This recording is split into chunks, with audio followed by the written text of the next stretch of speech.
이 세상을 사랑하시어 예수 그리스도를 통하여 십자가의 구원을 이루신 주께서 우리를 이 예배의 자리로 부르셨습니다. 그 부르심에 응답하여 다 함께 예배 드리겠습니다. 그가 찔림은 우리의 허물 때문이요 그가 상함은 우리의 죄악 때문이라. 그가 징계를 받음으로 우리는 평화를 누리고 그가 채찍에 맞음으로 우리는 나음을 받았도다. 긍휼의 하나님, 우리는 또다시 주님의 자비를 구합니다. 날 위해 모진 십자가 지신 주님께 송구하게도 우리는 오늘 또다시 애원합니다. 주님이 아니면 우리에게 구원이 없기 때문입니다. 주님이 아니면 우리에게 희망이 없기 때문입니다. 주님, 우리들 또다시 주님께 험한 십자가 지우지 않게 하시고 주가 찔리심으로 내어주신 구원과 평화, 이제는 사랑과 생명으로 꽃피우는 우리가 되게 하옵소서. 주님, 오늘 사순절에 올려드리는 우리의 예배 가운데 영으로 임재하시어 주의 거룩한 백성들이 거하는 처소마다 찾아오사 따스히 위로하시며 영과 진리로 드리는 거룩한 예배 허락하시고 주님 홀로 영광받아 주시옵소서. 우리의 유일하신 구원주 예수 그리스도 이름으로 기도드립니다. 아멘. 사도신경으로 우리의 신앙을 고백하겠습니다.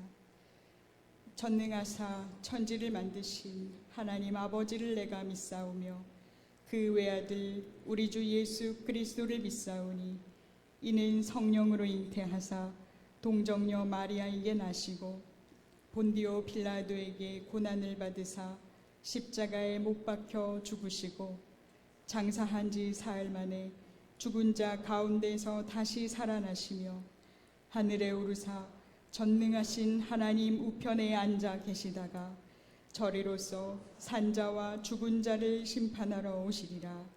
성령을 믿사오며 거룩한 공회와 성도가 서로 교통하는 것과 죄를 사하여 주시는 것과 몸이 다시 사는 것과 영원히 사는 것을 믿사옵나이다. 아멘.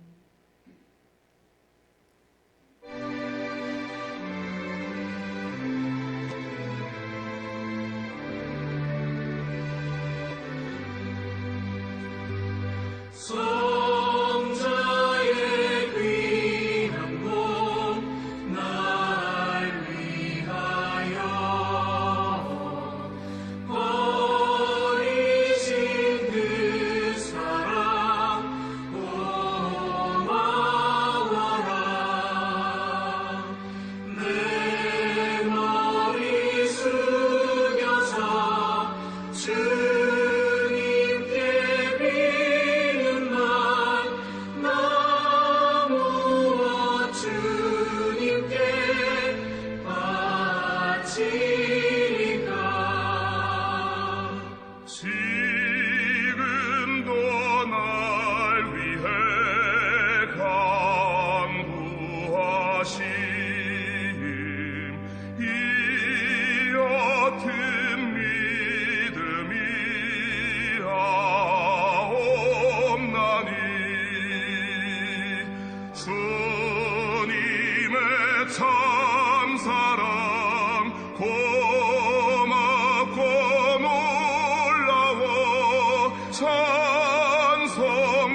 거룩하신 하나님, 그리스도의 고난을 기리는 이 사순절 기간에 하나님의 은혜와 섭리가 이토록 절실함을 깨달으며 주님을 향한 온전한 마음으로 주께 예배를 드립니다. 주여, 우리의 예배를 받아 주시옵소서. 영원히 죽을 수밖에 없는 죄인들을 그리스도의 속죄의 피로 구원하시고 생명의 길로 인도하시니 감사드립니다. 하지만 저희는 그 사랑을 잊고 다시 그릇 행하여 죄를 짓는 일을 반복하는 부족한 인간들입니다. 우리들의 모습과 죄를 자복하며 주께 회개할 때에 주여 저희를 용서하여 주시옵소서. 저희의 심령이 주님의 용서 안에서 새 힘을 얻게 하시고 주님의 사랑 안에 거하게 하여 주시옵소서. 생명의 주님, 코로나19의 확산으로 이 나라가 질병의 위기로 인해 너무나 고통받고 있습니다. 주의 거룩한 날, 주의 전에 나와 예배해야 하는 주님의 몸된 교회와 성도들이 주님께 예배하지 못하는 안타까운 현실을 맞이합니다. 주여, 우리를 긍휼히 여겨 주시옵소서. 우리의 이 예배가 온전히 주를 바라보게 하시고 거룩하시고 온전하신 주님의 크신 사랑과 능력으로 이 위기를 극복하게 하여 주옵소서. 혼돈과 공허와 흑암 가운데서 빛과 충만과 질서를 이루시는 창조주 하나님, 오늘 우리에게도 구원의 빛을 주시고 혼돈과 불안을 이길 새 질서를 주시며 바이러스를 소멸하여 생명의 충만함을 허락하여 주옵소서. 하나님의 권능을 간구하며 믿음으로 이 고난을 이기게 하여 주옵소서. 기도의 무릎을 꿇고 예수 그리스도의 사랑으로 이웃을 돌보게 하옵소서. 성령의 인도하심을 따라 자신을 돌아보고 성찰하는 시간이 되기를 원합니다. 사랑하는 신함의 교우들이 한 마음으로 기도합니다. 하루에 두 번씩 세 가지 기도 제목으로 각자의 자리에서 함께 한 마음으로 기도할 때 주여 들어 응답하여 주옵소서. 이 나라에 닥친 코로나19 감염으로 고통과 두려움 속에 보내고 있는 모든 국민들을 지켜주시고 나라와 민족을 위해 온 교회가 하나 되어 기도로 이겨낼 수 있도록 도와주시옵소서. 전염병의 감염 우려로 인한 교회의 모든 예배와 신앙생활이 중단되는 상황에서 모든 교우들이 주님을 더욱 의지하며 성도들의 신앙생활이 위축되지 않게 하시고 신천지를 비롯한 사단의 세력과 모략으로 주님의 몸된 교회를 혼란케 하는 일이 생기지 않도록 성령으로 지켜주시옵소서. 죄인된 우리들을 구원하시기 위해 십자가 지신 예수 그리스도의 귀한 은혜와 사랑에 감사하며 우리를 위해 지신 십자가의 고난과 죽음을 묵상하고 부활의 소망을 꿈꾸며 살아가는 신실한 성숙한 신앙인으로 살아가길 바라오니 주여 우리와 함께하여 주시옵소서. 풍랑을 잠재우고 공포에 떨던 제자들과 함께하신 주님, 이 시간 오셔서 우리와 함께하여 주시고 우리의 모든 어려움을 잠재워 평화의 기쁨을 허락하여 주옵소서. 주님의 몸된 교회, 이 신함의 성도들의 믿음이 흔들리지 않게 하시고 온전히 한 마음으로 기도하게 하여 주옵소서. 다시 주의 전에 나와 기쁨으로 찬양하며 예배하기를 소원하오니 주여 우리와 함께하여 주시옵소서. 주여 우리를 치료하여 주시옵소서. 모든 것을 주께 맡기며 살아계셔서 역사하시는 우리 구주 예수 그리스도의 이름으로 기도드립니다. 아멘.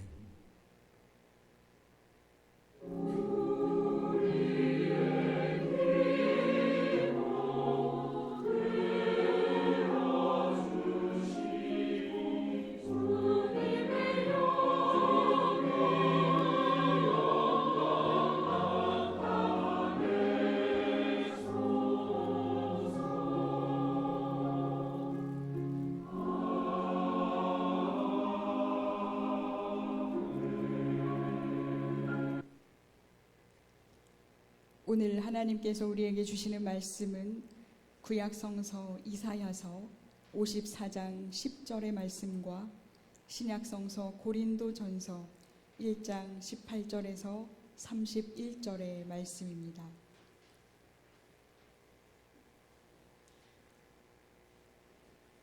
성서의 말씀을 경청하십시오.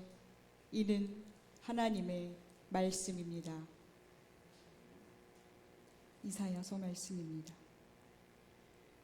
산들이 떠나며 언덕들은 옮겨질지라도 나의 자비는 내게서 떠나지 아니하며 나의 화평의 언약은 흔들리지 아니하리라.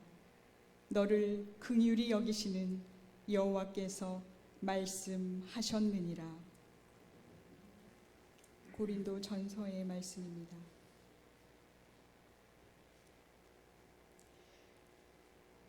십자가의 도가 멸망하는 자들에게는 미련한 것이요 구원을 받는 우리에게는 하나님의 능력이라.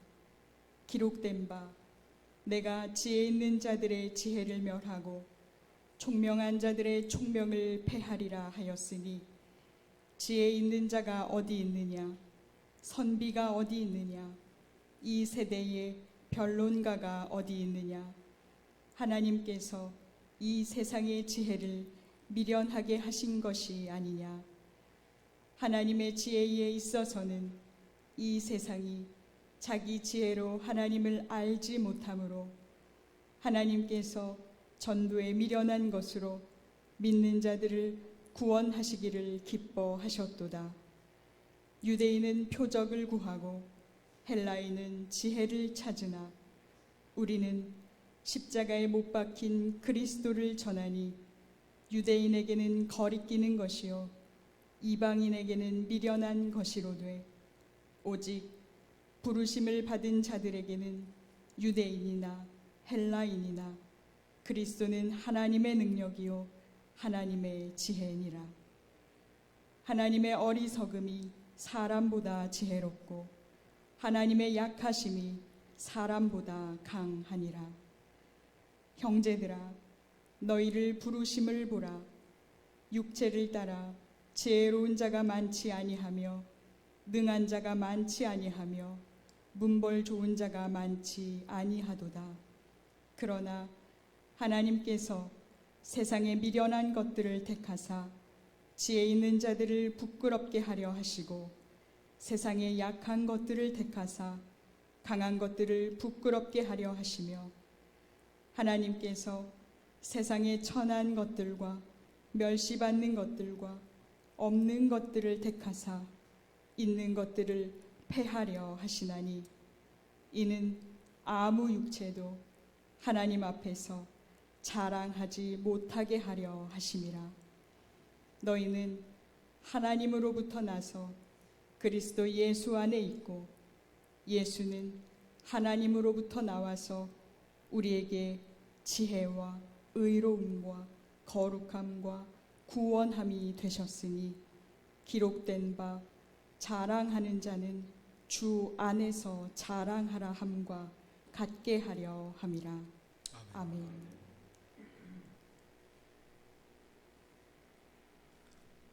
자, 여러분 샬롬. 주님의 은혜와 평안이 가득한 우리 모두가 되시기를 간절히 바랍니다. 매주일 아침이면 우리 신암 교우들과 함께 나누는 이 샬롬의 인사가 너무나 소중한 날입니다. 우리 교회에서 예배하지 못하고 또 가정에서 인터넷을 통해 함께 예배하는 모든 교우들에게 주님의 평안, 이 샬롬이 가득하시기를 주의 이름으로 축원합니다. 잘 아시는 것처럼 이 샬롬이라는 말은 이스라엘 사람들이 나누는 안녕하십니까? 평안을 빕니다 라는 뜻의 인사말입니다. 평안과 안녕이라는 뜻을 가진 이 말은 히브리어는 샬롬, 또 헬라어로는 에이레네라고 합니다. 신약시대에 예수님께서도 평강이 있으리라 하고 샬롬이라 인사말을 하셨습니다. 서로를 만나 안부를 묻고 인사하는 그 내용이 안녕과 그리고 평안이라는 공통점을 가진 이 한국과 이스라엘에서는 그만큼 많은 전쟁과 환란을 겪은 두 민족이기에 서로 비슷한 의미의 인사를 주고받는 것이라 여겨집니다. 누군가에게 샬롬을 기원하는 것은 축복을 담는 것입니다. 그래서 우리 교회에서는 늘 주일마다 샬롬으로 함께 인사를 나누고 주의 평안을 바라고 축복하는 것입니다. 샬롬이란 말은 매우 일반적인 용어이기도 하지만 사실 구약에서는 매우 종교적인 의미로 사용되었습니다. 이 단어는 단순히 좁은 의미의 평화라기보다는 넓은 의미의 안녕의 의미가 있습니다. 평화는 전쟁이 없는 상태로 넓게 해석되지만 안녕은 국가나 사회 그리고 개인의 우호적인 관계까지 포함합니다. 지금의 이 평화라는 개념은 인간이 전쟁이나 싸움을 치르지 않고 서로 다투지 않는 개념이지만 구약시대의 이 샬롬은 세상의 모든 피조물과 또 창조주이신 하나님과의 그 관계가 창조의 질서 안에서 하나님의 권능과 능력이 두드러지게 나타나는 상태라고 할 수 있습니다. 조금 쉽게 말씀드리자면 샬롬이라는 말은 평화와 안녕을 모두 포함하여 모든 축복이 하나님께로부터 온 것이라는 의미를 담고 있습니다. 사사기 6장 24절의 말씀에 보면 기드온이 쌓았던 그 제단의 이름이 주님은 평강이시다라는 뜻의 여호와 샬롬입니다. 즉 샬롬은 하나님께서 우리에게 평안을 주시겠다고 약속하시고 그의 백성들에게 평안의 축복을 내리시어 모든 것이 충족된 그 평화와 안녕을 뜻하는 것입니다. 신약에서도 여전히 구약의 샬롬의 개념이 이어집니다. 바울에 의해서 예수님은 샬롬을 가져오는 위대한 존재로 인식됩니다.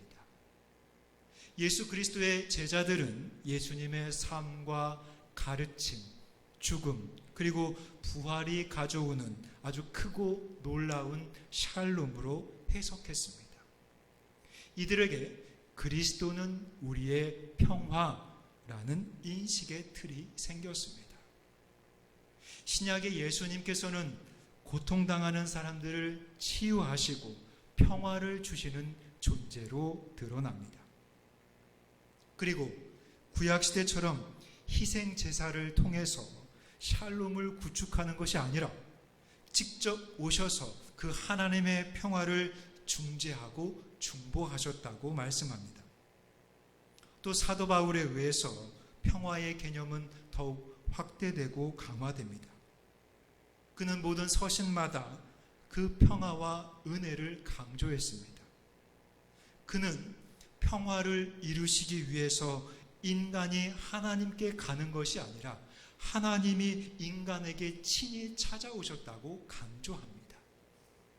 바울은 하나님이 그 인간과의 평화를 원하시며 그 평화를 이루시기 위해 행동하신다고 보았습니다. 특히 그리스도의 죽음은 바로 하나님과 인간 사이의 그 평화로운 관계를 이루어냈으며 또한 그리스도를 믿는 그 사람들 사이의 평화로운 관계를 가능하게 했다고 봅니다. 그리하여 예수님은 우리에게 세상이 줄 수 없는 평안을 너희에게 주겠다라고 말씀합니다. 어찌 보면 세상의 평화는 세속적인 개념입니다. 유언에서 말하는 그 평화도 제한적이고 한시적인 평화입니다. 그러나 그리스도의 평화는 제한이 없고 영원한 것입니다.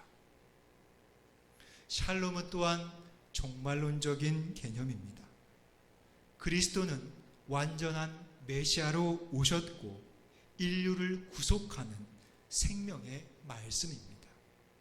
그래서 예수님은 인류를 위한 샬롬이 되신 것입니다. 바로 하나님과 인간 사이의 그 평화를 위한 희생 제물이 되셔서 영원히 단번에 속죄를 해 주신 것입니다. 사순절 첫 주를 맞아 샬롬으로 오신 그 예수님과 그 샬롬을 위한 희생 제물로 십자가를 지신 우리 주님의 사랑과 섭리를 묵상하시기를 바랍니다. 오늘 두 번째 본문인 고린도전서는 바울이 세운 고린도 교회 이야기입니다. 고린도 교회는 썩 괜찮은 교회로 성장하고 있었습니다. 그런데 교회에 몇 가지 문제가 생깁니다. 교회가 바울파, 아볼로파, 게바파, 그리스도파로 이렇게 갈라졌습니다. 누구에게 세례를 받았는가 하는 문자로 파가 갈렸습니다. 바울은 세례가 중요한 것이 아니라 복음이 중요하다는 사실을 강조합니다. 그 복음의 중심에는 바로 그리스도의 십자가가 있습니다. 오늘 우리도 이 사실을 잘 알고 있습니다. 모든 교회당에는 십자가가 있고 어떤 이들은 십자가 장식의 목걸이를 하기도 합니다. 그런데 과연 교회와 성도가 이 십자가의 의미를 잘 알고 있느냐입니다. 그걸 아는 교회가 분파주의에 빠질 수 있는가? 고린도 교회는 네 분파밖에 불과하지 않지만 한국 교회는 오늘 150여 개의 분파로 나뉘어졌다고 합니다. 고린도 교회가 우리보다는 오히려 양반입니다. 바울은 그리스도의 십자가를 극명하게 두 가지로 대비시키고 있습니다.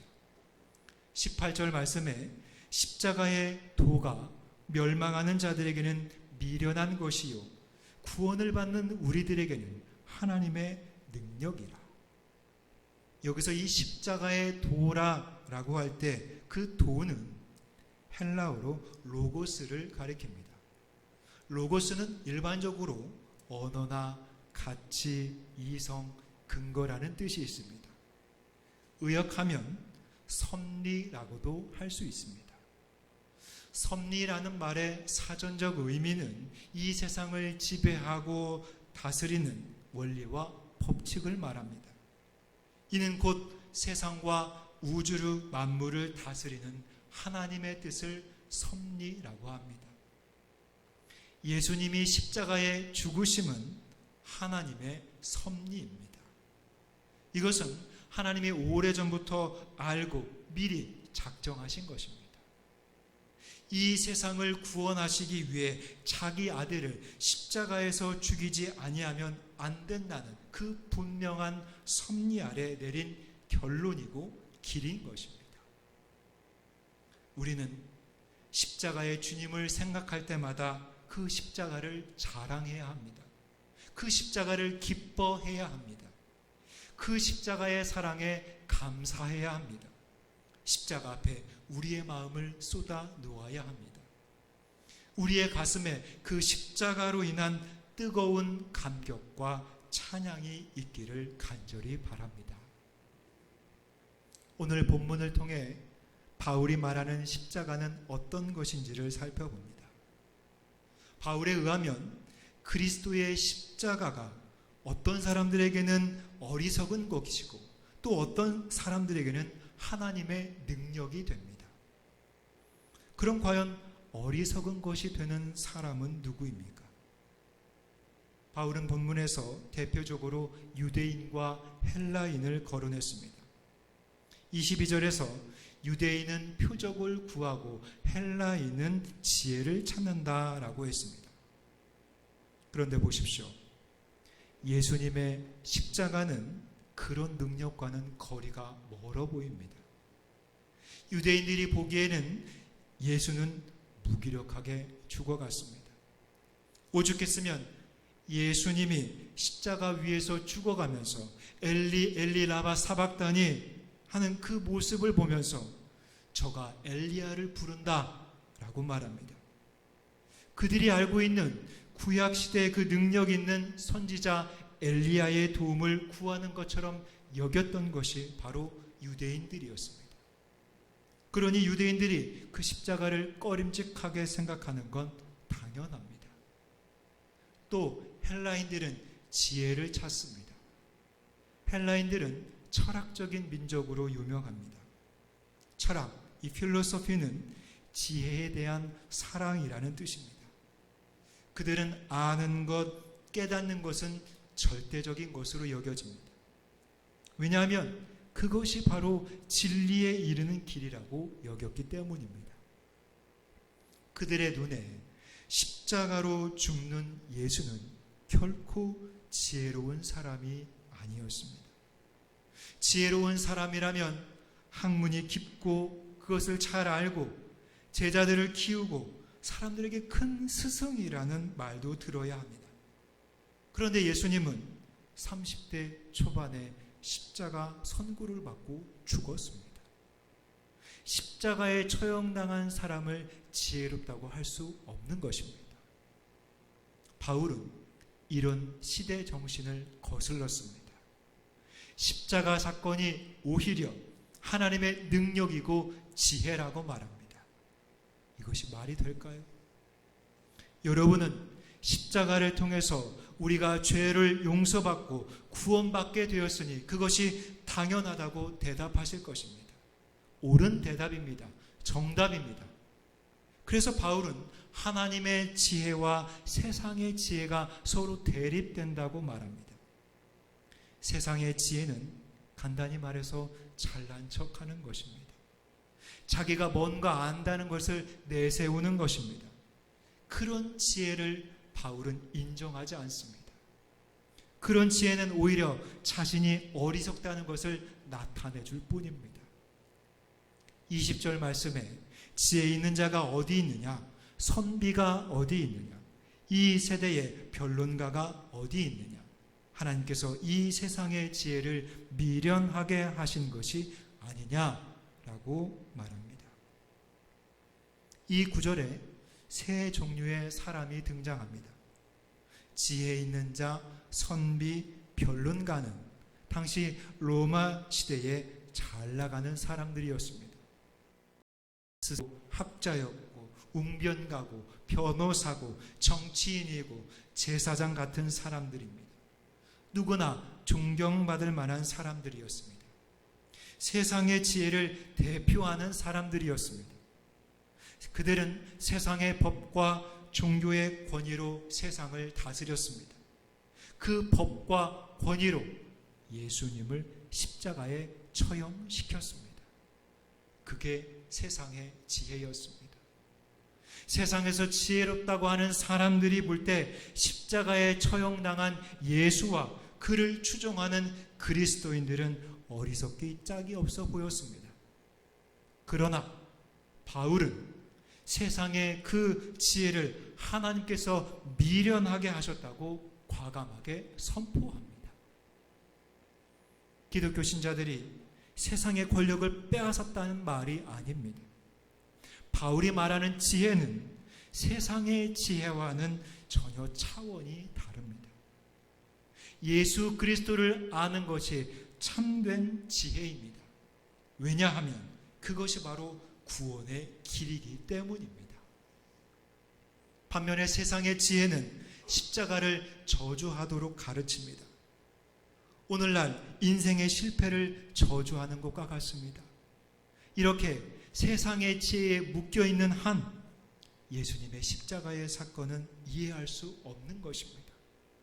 그래서 바울은 하나님께서 이 세상의 지혜를 미련하게 하신 것이라고 말하고 있습니다. 27절과 28절의 말씀입니다.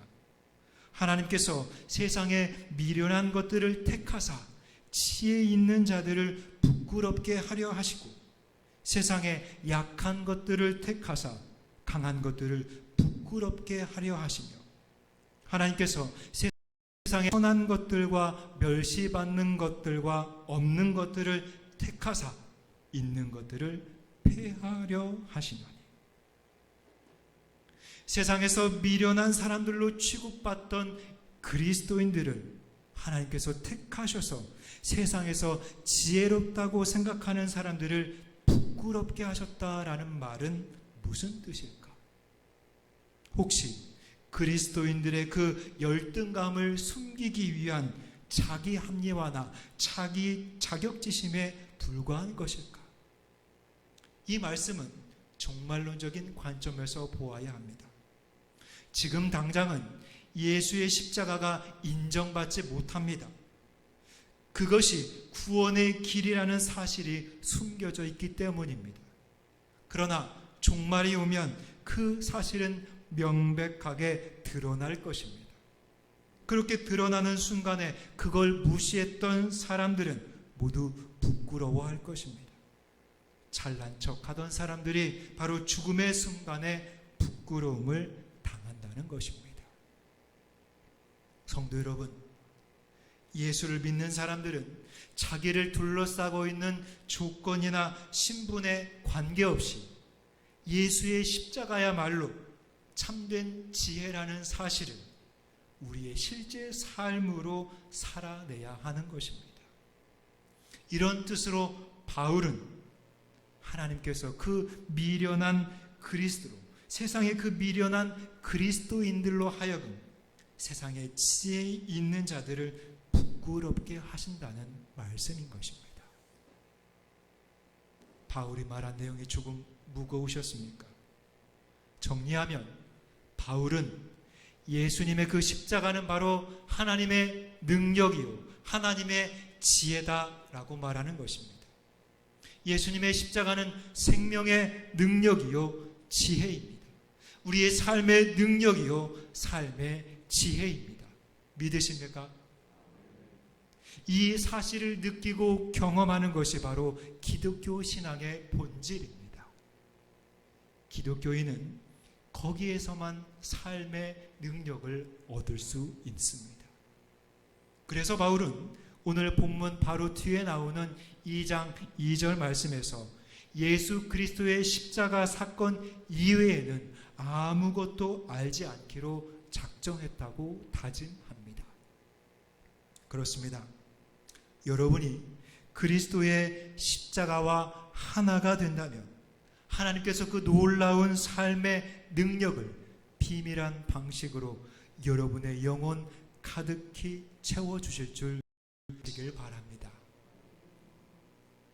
십자가의 사건은 그리스도가 하나님의 버리심을 받는 것 같은 그런 가장 칠흑 같은 흑암의 순간처럼 보이지만 이 사건은 인류를 구속하시는 하나님의 임재가 가장 강렬하게 나타나는 시간이었습니다.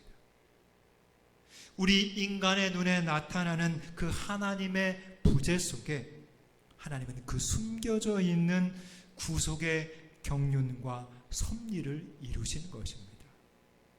하나님은 우리 삶의 밝은 국면에서만이 아니라 우리 삶의 어두운 국면 속에서도 여전히 주권적인 섭리자로 우리를 인도하시고 계시는 줄 믿습니다. 이것이 하나님의 섭리입니다. 이러한 섭리에 대한 신앙 고백이 우리에게 필요한 것입니다. 오늘날 한국교회의 많은 성도들에게는 코로나19라는 질병의 위기 가운데 그리고 그리스도 안에서 우리와 함께 계시는 하나님을 고백하는 신앙이 필요합니다. 이것이야말로 성숙한 신앙입니다. 이 성숙한 신앙 안에서 우리는 십자가의 진정한 의미를 깨닫게 됩니다. 세상의 지혜로 십자가를 바라보는 것이 아니라 주님의 십자가는 바로 하나님의 능력이요 지혜라는 사실을 가슴에 품고 살아가는 것, 이것이 바로 섭리의 신앙입니다. 우리가 지금 겪고 있는 고난과 슬픔 그리고 이 고통의 십자가를 통해 그분의 선하신 뜻을 이루시는 그 하나님을 기다리는 신뢰의 신앙이 바로 지금 우리에겐 필요한 것입니다. 이러한 섭리의 신앙을 가질 때 우리는 그 십자가를 단순히 나 개인의 구원과 행복만을 추구하는 종교가 아니라 고통과 슬픔 속에 있는 우리의 이웃을 향하여 하나님의 섭리로 보여주신 그 십자가의 사랑을 증거하고 더 이상 기복의 십자가가 아니라 이웃과 타자를 위한 헌신과 봉사의 십자가로 전환될 수 있을 것입니다. 사랑하는 신암교우 여러분, 한 주간 평안하시기를 바랍니다. 주님의 샬롬이 여러분의 삶에 가득하기를 바랍니다.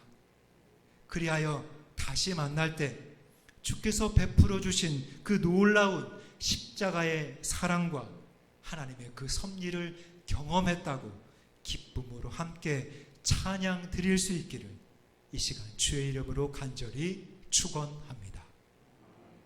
말씀을 기억하며 결단의 기도를 묵상으로 드리겠습니다.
사랑하는 신암교우 여러분, 주의 은혜로 평안하시기를 바랍니다.